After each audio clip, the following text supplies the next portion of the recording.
حضرت سیدنا امام عبدالوہاب شعرانی رحمہ اللہ ارشاد فرماتے ہیں، اپنی تنبیہ میں نقل فرماتے ہیں کہ جب بندہ مصنف مؤلف کتاب کو لکھنے لگے، ترتیب دینے لگے، تو اس پر ضروری ہے کہ وہ اس کا قصد اور اس کا ارادہ جو ہے وہ صرف اور صرف دین کی مدد ہو. بس اس لیے نہ لکھے کہ لوگوں کے درمیان اس کی تعریف ہو، اہل زمانہ اسے بڑا مصنف جانے، بڑا مؤلف جانے، بڑا علامہ فہامہ جانے، بلکہ اس کی نیت جو ہے نا وہ صرف اور صرف دین کا دفاع ہو، دین کی حمایت مقصد ہو، اس کا غلبہ دین کے لیے کام کرے.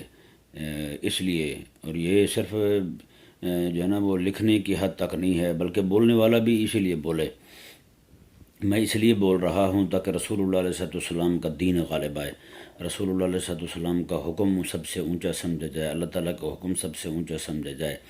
بولنے والا اسی لیے بولے، لکھنے والا اسی لیے لکھے. کو سفر کرے کسی علاقے کا، وہاں تبلیغ کے لیے، واعظ کے لیے، تو اس کی نیت بھی یہی ہونی چاہیے.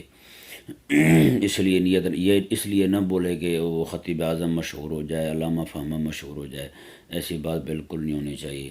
اللہ تبارک و تعالی ہمیں اپنا ہر کام اپنے دین کی حمایت کے لیے، مدد کے لیے، دین کی دفاع کے لیے، دین کے غلبے کے لیے مختص کرنے کی توفیق عطا فرمائے.